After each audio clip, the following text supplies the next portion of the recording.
Hello students, आज हम पढ़ेंगे lesson number 2, a rupee goes a long way. अब जैसे कि हम टाइटल से समझ सकते हैं कि अ रुपी मतलब 1 रुपया बहुत लंबी दूरी तय करता है और वो काफ़ी दूर तक ट्रैवल करता है। तो 1 रुपया कैसे ट्रैवल कर सकता है, ये तो सोचने वाली बात है। तो टाइटल ही काफ़ी इंटरेस्टिंग है इस स्टोरी का। So this is book Gulmohar class 5 and आज हम इस चैप्टर को स्टार्ट करते हैं। और ये जो स्टोरी का एक पार्ट है, ये लिया गया है रस्किन बॉन्ड, एक फेमस राइटर हैं, तो उनकी नॉवल है, उससे उठाया गया है इस छोटे से पार्ट को, जिसका टाइटल उन्होंने रखा है अ रुपी गोज़ अ लॉन्ग वे। तो थोड़ा सा आइए जान लेते हैं रस्किन बॉन्ड कौन थे। तो रस्किन बॉन्ड एक इंडियन राइटर है, बट उनका ओरिजिन क्या है, ब्रिटिश। तो वो ब्रिटेन में पैदा हुए थे एंड बट वो है इंडियन राइटर। तो वो अपनी स्टोरीज़ लिखते हैं और उनकी आप स्टोरी पढ़ सकते हैं। रस्किन बॉन्ड नाम से नॉवेल्स आती हैं, तो वो काफ़ी इंटरेस्टिंग होती हैं। और उनकी जो नॉवेल्स होती है ना, वो मोस्टली वो हिल स्टेशन बेस्ड होती है। इस तरह का वो अपना सीन क्रिएट करता है कि वो हिल स्टेशंस पे स्टोरीज चल रही है at the foot hills of the Himalayas, जहाँ पे उन्होंने अपना जो है बचपन बिताया था। तो चलिए लेसन को स्टार्ट करते हैं। अब रंजी इस बॉय का नाम है, जैसा कि आप इस फोटो में पिक्चर में देख सकते हैं। तो इसका नाम रंजी है एंड उसके पास क्या था, उसके पास 1 रुपये का कॉइन था, had a 1 rupee coin. So he made his way to the Jumna sweet shop. तो अब 1 रुपये का कॉइन था उसके पास, तो वो कहाँ गया, वो गया एक मिठाई की दुकान पे, और उस मिठाई के दुकान का नाम था जुमना स्वीट शॉप। और उसने क्या किया, उस कॉइन को टॉस किया। टॉस मतलब जैसे क्रिकेट मैच में आपने देखा होगा कि कॉइन को किस तरह से टॉस करते हैं, हेड टेल, तो वो फ्लिप होता है ना कॉइन, तो उसी तरह से उसने कॉइन को टॉस किया काउंटर पे। काउंटर इस फोटो में देख सकते हैं, ये जो है ये टॉप है, टॉप मोस्ट पार्ट है इस जो भी वुडन कैबिनेट का, इसको काउंटर बोलते हैं। और यहाँ पे उसने अपना एक कॉइन टॉस किया एंड उसने पूछा and asked for a rupees worth of jalebis, कि वो उसको 1 रुपये की जलेबी दे दे। शॉपकीपर को उसने बोला, क्योंकि उसको क्या खरीदना था, उस कॉइन से जलेबियाँ खरीदनी थी, उसको जलेबी खाने का उस दिन मन कर रहा था। तो शॉपकीपर ने कॉइन की तरफ देखा, जैसे कि हर एक शॉपकीपर, आप कभी भी कुछ शॉपिंग करने जाते हैं तो वो रुपी या नोट कुछ भी होता है उसको अच्छे से एग्जामिन कर लेते हैं पहले, कि वो जेन्युइन है कि नहीं, सही है कि नहीं वो कॉइन या नोट। तो उसने भी इसी तरह से उसको देखा। That's coin no good, he said, मतलब कि ये कॉइन तो नहीं चलेगा, ये काम का नहीं है, ठीक है। तो शॉपकीपर ने ऐसा इस बच्चे को, रंजी जिसका नाम है, उसको इस तरह से कह दिया। अब रंजी बड़ा कॉन्फिडेंट था, उसको लगा कि ये चल जाएगा, इसलिए वो आया था शॉप पे। तो उसने बोला, आर यू श्योर, क्या आप पक्का कह सकते हैं कि ये नहीं चलेगा। तो शॉपकीपर ने क्या रिप्लाई किया, उसको समझाया। शॉपकीपर ने देखा इस बच्चे को समझ नहीं आ रहा, तो उसने और डिटेल में उसको समझाया। These coins went out of use long ago, ये जो तुम कॉइन लेकर आए हो, ये बहुत पहले ही इसका यूज़ चला गया, अब इसको कोई यूज़ नहीं करता ऐसे कॉइन को। ऐसा शॉपकीपर उसको बोला, और उसको ऐसा भी बोला कि ये इतना पुराना भी नहीं है, it isn't old enough to be valuable, कि ये बहुत कीमती हो जाए। जैसे हम म्यूज़ियम में देखते हैं ना, बहुत एंटीक चीज़ें, पुरानी चीज़ें रखी रहती हैं। तो शॉपकीपर ने यही चीज़ उसको कही कि ये इतना पुराना भी नहीं है कि ये बहुत वैल्यूएबल है, ना ही ये इतना नया है। It isn't new enough to buy anything, कि हम इससे कुछ खरीद सकें। तो दोनों तरह से ये बेकार कॉइन है, तुम्हारे पास जो भी कॉइन है इसकी तो कोई वैल्यू ही नहीं है। तो रंजी श्रक्ट मतलब कि उसने अपने जो कंधे हैं उसको ऊंचा किया और फिर उसको नीचे कर लिया, ताकि ये शो कर सके वो कि उसको ज़्यादा कुछ परवाह नहीं है। शॉपकीपर ने ऐसा बोल दिया, तो उसने वापस अपना कॉइन ले लिया, क्योंकि कॉइन तो उसी का था ना, चाहे उसकी वैल्यू हो चाहे नहीं हो, उसने अपना कॉइन रख लिया अपने पास and turned on to the road, और रोड की तरफ वापस मुड़ गया।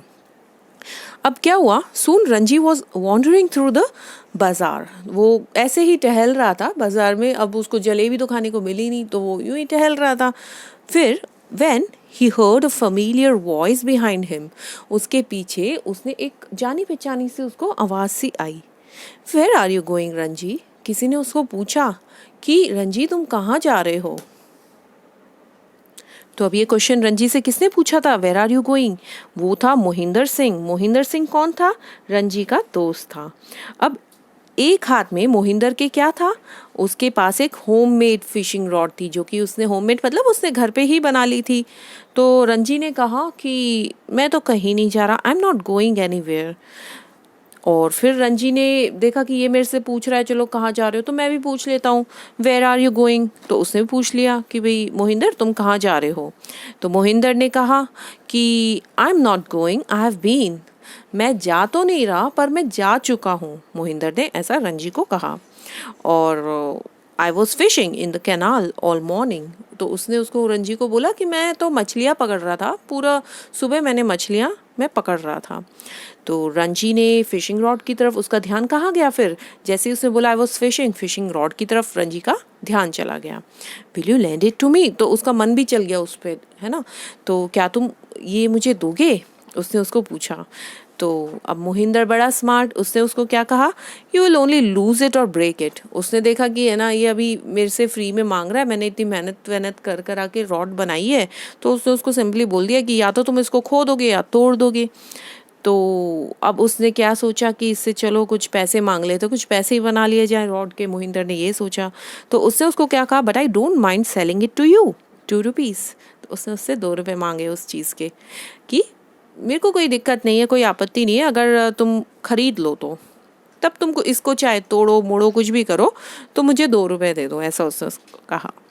I have got ₹1 said Ranji. Ranji ने उसको बोला मेरे पास तो ₹1 ही है, but it's an old one. पर क्या है ना कि ₹1 तो है, बट वो भी क्या है, पुराने वाले हैं. तो the sweet seller would not take it. मैंने ट्राई किया था स्वीट सेलर को देने का, बट उसने लिया ही नहीं. तो मोहिंदर को इंटरेस्ट है, उसने कहा कि please let me see it, मुझे देखने दो ज़रा.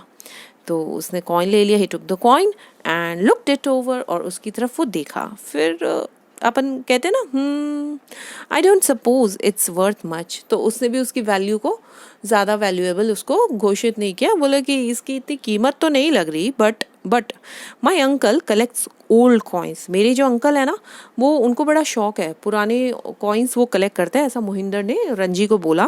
And give it to me and I will give you the rod. तुम मुझे वो दे दो और मैं तुम्हें वो रॉड दे देता हूँ, अपनी fishing rod. Fine, deal done. तो all right said Ranji. Ranji ने कहा ठीक है चलो, deal done, happy to make the exchange. और दोनों खुश थे ये एक्सचेंज करके. देन उसने फिशिंग रॉड ले ली और he waved good bye to Mohinder and set off. और उसने बाय कह दिया मोहिंदर को, और दोनों अपने अपने रास्ते चल गए. अब क्या हुआ कि कुछ टाइम बाद एक ट्रक आया, जहाँ रंजी जैसे जा रहा था तो उसी वे पे एक ट्रक आया, और रंजी उस ड्राइवर को जानता था. तो उसने क्या किया, हाथ हिलाया अपना and waved and shouted to him until he stopped. और वो जब तक चिल्लाया जब तक वो रुक नहीं गया driver. Will you take me to the river, Ranji asked. Ranji ने ऐसे कहा उसको, ड्राइवर को. अब उसके पास रॉड थी तो फिशिंग तो उसको करनी थी, तो उसको कहाँ जाना था ट्रक में बैठ के, उसको जाना था रिवर तक. तो उसने ड्राइवर को ऐसा बोला, आई एम गोइंग फिशिंग, मुझे फिशिंग करने जाना है. Climb up in the back, driver से. तो ड्राइवर ने कहा, क्या कहा कि तुम पीछे बैठ जाओ. Ranji climbed into the back of the open truck and soon he was watching the road slide away from him. तो हम बैठते हैं ना जैसे पीछे मुंह करके बैठते हैं, तो वैसे ही रंजी बैठ गया और उसको ऐसा लग रहा था रोड स्लाइड हो रही है, उससे दूर जा रही है. इन अ वाइल, कुछ ही देर बाद जो ट्रक था that stop near the river bed के पास वो रुक गया. फिर रंजी उतर गया. Ranji got down, thank the driver, उसने ड्राइवर को धन्यवाद दिया, और उसके बाद began walking along the bank. और जो रिवर बैंक होता है ना उसके अलॉन्ग वो चलता गया. अब क्या है, सूखा सीजन था and the river was just shallow, मतलब ज़्यादा पानी तो था नहीं उसमें, और मडी स्ट्रीम थी, तो ऑब्वियसली उसमें फ़िश तो उसको मिलनी नहीं थी. तो Ranji walked up and down without finding water deep enough for the smallest of fish. मतलब पानी गहरा इतना भी नहीं था कि उसमें एक छोटी सी फिश भी रंजी पकड़ पाए, कोई फिश नहीं थी उस पानी में, कहने का मतलब ये है. No wonder Mohinder let me have his rod, he muttered. फिर वो बड़बड़ाने लग गया कि इसमें कोई शक नहीं है कि मोहिंदर ने मुझे अपनी रॉड क्यों दे दी। And with a shrug he turn back, और उसने फिर से अपने कंधों को ड्रॉप डाउन किया ऐसे, और वो वापस अपना चलता बना। It was a long hot walk back to the bazaar. अब क्या है, गर्मियों का टाइम था और उसको बहुत दूर चलना पड़ गया रंजी को। There were ripe mangoes on the trees, क्योंकि समर सीजन था तो ट्रीज पे क्या उग रहे थे, मैंगोज उग रहे थे। अब रंजी ने कोशिश करी, उसको भूख भी लग गई होगी तो उसने कुछ लेने की कोशिश करी with the tip of the fishing rod. But क्या हुआ कि फिशिंग रॉड की हाइट कम पड़ गई, they were well out of reach, mango उसके पकड़ में आए नहीं। तो उसने फिर से, उसको वो जलेबी की याद आ गई। He thought again of the jalebis that he had not been able to buy, जो वो खरीद ही नहीं पा रहा था। अब क्या हुआ, he had reached a few scattered houses, मतलब कुछ कुछ दूरी पे घर थे, और वहाँ पे उसने एक बॉय को देखा।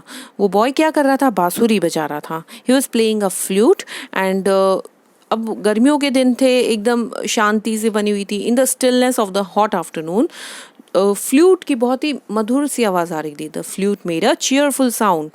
एंड फिर क्या हुआ, रंजी रुक गया, रंजी स्टॉप वॉकिंग, वो चलते चलता रुक गया, और वो जो बॉय था जो बांसुरी बजा रहा था वो बजाता बजाता रुक गया। अब boy had his eye on Ranji's fishing rod, boy ने क्या देखा, उसकी फिशिंग रॉड की तरफ उसकी आंख चली गई, और रंजी की आंख किस पे पड़ी, उसकी बांसुरी पे। तो उसने पूछा, फ्लूट प्लेयर जो बांसुरी वादक था, उसने पूछा, बीन फिशिंग, क्या तुम अभी तक फिशिंग कर रहे थे? तो रंजी ने कहा यस। एंड फिर उसने पूछा, उसके मन में ये सवाल आया कि भाई फिशिंग तो कर रहा था पर पता नहीं फिश पकड़ी नहीं पकड़ी, पूछ लेता हूँ इससे। तो उसने पूछा, डिड यू कैच एनीथिंग, क्या तुमने कुछ पकड़ी फिशेस वगैरह? तो रंजी ने कहा no said Ranji, I didn't stay very long. तो रंजी ने क्या कहा, मैं ज़्यादा देर रुका ही नहीं, तो मैं कुछ पकड़ भी नहीं पाया। अब इतना सा कॉन्वर्जेशन हुआ था, दोनों के बीच में बातचीत चली, फिर एक लॉन्ग साइलेंस हो गया दोनों के बीच में, दोनों, वो भी चुप। फिर रंजी ने ही बोला कि it is a good rod, ये अच्छी रॉड है। This is a good flute, तो बॉय ने भी अपनी बांसुरी की तारीफ कर दी। अब दोनों की नज़र एक दूसरे की चीज़ों पे थी, तो Ranji took the flute and examined it. तो रंजी ने कहा ये अच्छी बता रहा है, तो एक बार मैं चेक कर लेता हूँ। तो उसने उसको अच्छे से टटोला, देखा, एग्जामिन करा, and he put it to his lips and blew hard, और अपने होठों पे लगा के उसने उस पर जोर से हवा दी। And there was a shrill squeaky noise and a startled magpie flew out of a mango tree. तो ऐसा जोर से बजाने पे क्या हुआ कि बेसुरी सी स्क्वीकी, मतलब जैसे हमारे गेट पे जंग लग जाती है और वो स्क्वीकी नॉइस करते हैं ना, तो वैसी नॉइस आई। और एक मैगपाई एक बर्ड का नाम है, तो वो उड़ गई। उसको इतना बेकार वो लगा उसकी नॉइस कि वो एकदम से चौंक गई और वो वहाँ से उड़ गई। नॉट बैड सेड रंजी, उसने बजा के उसको बोला कि बुरी तो नहीं है, सही है। तो उस बॉय ने रॉड ले ली रंजी से, और उसको भी देखा उसने, उसी रॉड को जो फिशिंग रॉड थी, तो उसने भी कह दिया नॉट बैड, तुम्हारी भी बुरी नहीं है। फिर रंजी हेजिटेटेड नो लॉन्गर, उसको बिल्कुल भी हिचकिचाहट नहीं हुई, एंड उसने बोल दिया लेट्स एक्सचेंज, चलो हम अपनी अपनी चीज़ें एक्सचेंज कर लेते हैं। अ ट्रेड वॉज मेड, मतलब ये डील हो गई थी, आदान प्रदान हो गया था चीज़ों का, तो इसलिए लाइन है, trade was made. The boy took the fishing rod and went on his way, तो फिशिंग रॉड लेके वो अपने रास्ते चला गया, leaving Ranji with a flute, और रंजी वो फ्लूट के साथ वहीं रुक गया। अब रंजी को बजानी थी फ्लूट, तो he began playing the flute, the note sounded lovely to him, पर उसको वो खुद बजा रहा था तो उसको तो अच्छा लगेगा ही, तो उसको तो अच्छे लग रहे थे वो नोट्स निकल रहे थे जो। But they started people who were passing on the road, तो पर जो लोग वहाँ से गुजर रहे थे ना, उनको वो कुछ खास पसंद नहीं आ रहे थे नोट्स, एंड वो चौंक रहे थे, startled. When he came to the clock tower जहाँ पे टाइम देखने के लिए बहुत बड़े टावर पे एक क्लॉक लगी रहती है, ऊंचा सा टावर, तो जहाँ से बाजार चालू था, वो एक छोटी सी वॉल पे बैठ गया, और उस फ्लूट को बहुत फुल ऑफ एनर्जी, विग्रसली मतलब फुल ऑफ एनर्जी वो बजाने लगा, बहुत उत्साहित होकर उसको वो बजाने लगा। I can play better than that. अब फिर कोई उसको बोला कि मैं तो इससे अच्छा बजा सकता हूँ। Said a boy who was carrying several empty milk cans. तो एक दूध वाला ही था ऑब्वियसली, जिसके पास खाली दूध की कैंस थी। तो वो उसको बोला तुमसे अच्छा मैं बजा सकता हूँ। नाउ आप पिक्चर में देख सकते हैं कि ये जो बॉय है मिल्क कैंस इसके पास है और ये रंजी से बात कर रहा है। रंजी के हाथ में फ्लूट है और ये लो लाइंग वॉल जो है उस पे रंजी बैठा है। एंड पिक्चर में काफ़ी कुछ चीज़ें दे रखी है। ये बाज़ार यहाँ से स्टार्ट हो रहा है, तो you can see clearly in this picture.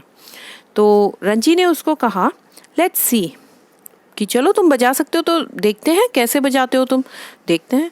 तो बॉय ने वो फ्लूट ले ली and played a lovely tune. उसे बहुत प्यारी सी मधुर सी धुन बजाई। और रंजी ने फिर देखा कि इसको तो इंटरेस्ट है, ये बजा भी लेता है, तो चलो इसको 1 रुपये में बेच देता हूँ। तो you can have it for ₹1 said Ranji. I don't have any money to spare. तो दूध वाले ने बोला कि मेरे पास तो एक्स्ट्रा पैसे कुछ है नहीं कि मैं इसको ले सकूँ, खरीद सकूँ। Said the boy. पर उसने उसको क्या दिया फिर बदले में, but you can have this necklace. उसके पास एक नेकलेस था, वी कैन सी इस पिक्चर में ये नेकलेस है इसके पास। तो उसने उसको नेकलेस ऑफर कर दिया। तो he showed Ranji a pretty necklace of brightly coloured stones. उसमें बहुत प्यारे से ब्राइट कलर के स्टोन्स लगे हुए थे। एंड उस बॉय ने उसको क्या कहा, the stones are very precious said the boy, they were found in the mountains near Tibet. ये जो स्टोन्स है ना, ये टिबेट के पास में माउंटेन्स है, वहाँ पे पाए गए थे। अब रंजी को पता था कि स्टोन की माला है, नेकलेस है, तो उसकी इतनी कोई वैल्यू थी नहीं। तो Ranji new the stones had little value but they were very pretty and he was tired of the flute. और रंजी क्या है, बोर हो गया था फ्लूट बजाते बजाते, तो उसने वो डील कर ली। दे मेड द एक्सचेंज और and the boy went of playing the flute. और वो बांसुरी बजाता बजाता दूध वाला जो बच्चा था वो चला गया। And Ranji was about to thrust the necklace into his pocket when he noticed a girl staring at him। अब क्या हुआ साहब कि वो जैसे ही उस माला को अपने पॉकेट में डालने वाला था, थर्स्ट मतलब फोर्सफुली किसी चीज़ को पुश करके डाल देना। एंड तो एक गर्ल उसको स्टेयर कर रही थी, घूर रही थी उस माला को। ऑब्वियसली गर्ल है तो उसका मन चल रहा होगा उस माला में कि मैं पहन लूँ इसको। हर नेम वॉज कोकी, उसका नाम कोकी था। And she lived close to his house. और वो रंजी की नेबर थी, मतलब उसके घर के बगल में रहती थी। हेलो कोकी ही सेड। तो रंजी ने देखा ये देख रही है माला को, तो उसने बोला हेलो कोकी। तो उसको उसका सीधा सा क्वेश्चन यही था उस गर्ल का, what's that you have got Ranji, ये तुम्हारे पास क्या है। A necklace, would you like to have it. तो रंजी ने बोला ये तो एक नेकलेस है, क्या तुम्हें चाहिए। तो वो बोली ओह थैंक यू सेड कोकी clapping her hands with pleasure. तो कोकी ने देखा कि अरे वाह मेरे को तो नेकलेस दे रहा है रंजी, तो उसको मज़ा आ गया और फिर वो क्लैप करने लगी। ₹1 सेड रंजी। तो रंजी ने बोला ऐसे तो थोड़ी ना मिल जाएगा, तुम्हें ₹1 देना पड़ेगा। तो फिर वो बोली ओह अरे अच्छा सेड कोकी। तो इस तरह से एक और डील होने वाली है, हम देखते हैं। शी मेड अ फेस, उसका जैसे हम मुंह बनाते हैं ना, तो she made a face but Ranji was looking the other way and humming. वो और रंजी वो मुंह बना रही थी और रंजी ने दूसरी तरफ देखते हुए और गुनगुनाने लग गया, जैसे कि उसको कोई इंटरेस्ट नहीं है ज़्यादा कि उसको बेचने में। तो कोकी kept staring at the necklace. अब कोकी का तो मन आ गया था उस नेकलेस पे, उसको वो चाहिए था। स्लोली धीरे धीरे फिर उसने क्या किया, अपना लिटिल पर्स खोला, took out a shining new ₹। अब वो नया ₹, उसने निकाला एंड उसने उसको रंजी को दे दिया। रंजी ने उसको नेकलेस दे दिया। फिर क्या हुआ, वो तुरंत गया कहाँ, जमुना स्वीट शॉप पे, और वापस से उसने उस कॉइन को टॉस किया काउंटर पे एंड उसने कहा जलेबीज फॉर ₹1। तो जो स्वीट सेलर था ना, उसने फिर से कॉइन देखा, देखे पुराना तो नहीं उठा लाया कॉइन, और उसने कहा always at your service sir. तो उसने कहा हमेशा आपकी खिदमत में सर, ये लीजिए। तो उसने अपना एक पेपर बैग लेकर और उसमें गर्मा गर्म जलेबी भरी and handed them over. And when Ranji reach the clock tower he found कोकी वेटिंग। जब वो क्लॉक टावर तक पहुंचा, उसने देखा कोकी तो इंतजार कर रही है। ओह आई एम सो हंग्री। तो उसने उसको कहा अरे मुझे बहुत भूख लग रही है, एंड उसको एक शाय सी स्माइल दे दी।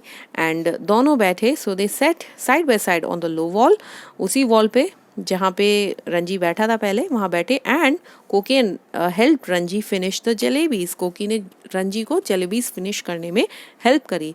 तो इस चैप्टर से हमें अगर देखा जाए तो ये सीख मिलती है कि अगर हमें कोई चीज़ हमें दिल से चाहिए तो वो हम उसको हासिल ज़रूर कर सकते हैं। जैसे कि रंजी को शुरुआत में जलेबी ही चाहिए थी और उसको घुमा फिरा के जैसे तैसे उसने उस ही रुपी कॉइन से, ओल्ड रुपी कॉइन के हेल्प से उसको वो जलेबी मिल पाई, उसने हार नहीं मानी।